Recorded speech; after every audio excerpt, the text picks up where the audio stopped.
Prezado aluno, nós iremos falar hoje sobre a linguagem jurídica na monografia. Nós temos como exemplo aqui Cândido Mota Filho, que afirmou que o jurista que não é bom escritor, não é bom jurista. Então nós devemos tomar cuidado com a nossa redação, porque só se torna um bom jurista a pessoa que redige de maneira correta. Hoje nós iremos falar sobre os vocabulários usados na linguagem jurídica. Nós temos os unívocos, nós temos equívocos e análogos. Nós temos também unívocos, são os que contêm um só sentido. Exemplo, nós temos a palavra furto, que na linguagem jurídica, de acordo com o Código Penal, no artigo 155, significa subtrair para si ou para outrem coisa alheia móvel.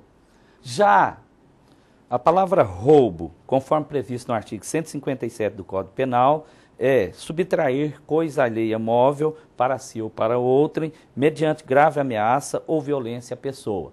Então, difere-se do furto porque há o emprego de violência ou de grave ameaça contra a pessoa. Então, são coisas diferentes que nós temos que saber fazer a separação. No direito civil, nós temos a palavra mútuo, previsto no artigo 586, em que diz que mútuo é o empréstimo de coisas fungíveis.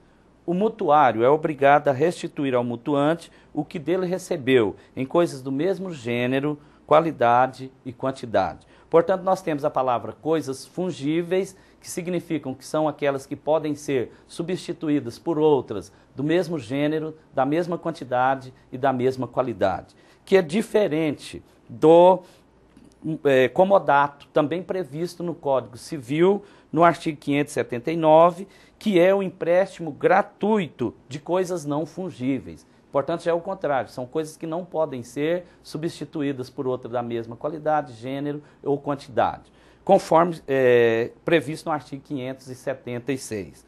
O mútuo perfaz-se com a tradição, ou seja, a tradição na linguagem forense é diferente da tradição usada no sentido comum.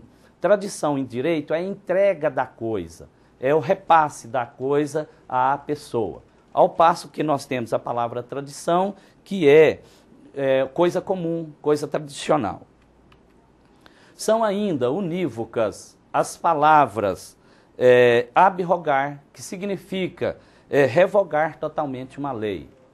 Temos também a palavra derrogar, que é revogar parcialmente uma lei.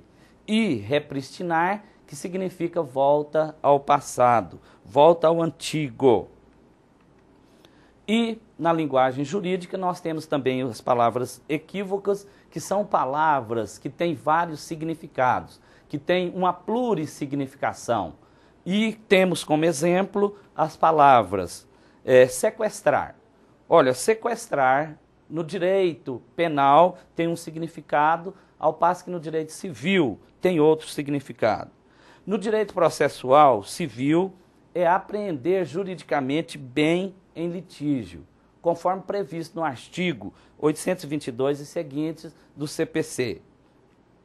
Sequestrar, no direito processual civil, entende-se ainda a apreensão ou depósito de coisa certa sobre que pesa litígio ou sujeita a determinados encargos. Se houver litígio sobre a coisa, nós temos o sequestro. Se não ocorrer litígio, nós temos o arresto, que são coisas diferentes e, portanto, que nós devemos saber empregá-las corretamente. Nós temos ainda, no direito penal, sequestro, conforme previsto no artigo 148 do Código Penal Brasileiro, significa privar alguém de sua liberdade de locomoção mediante sequestro ou cárcere privado. Vocábulos análogos são os que, não possuindo origem comum, pertencem à mesma família ideológica ou são tidos como sinônimos. Nós temos uma família etimológica, é uma família de palavras que tem a mesma origem, o mesmo étimo, daí a palavra etimológica. Nós temos a palavra, por exemplo, morte, mortandade, morrer, morto e etc., que apresentam o mesmo radical. Se possui o mesmo radical, são palavras cognatas, isto é, nasceram na mesma família, nasceram juntas.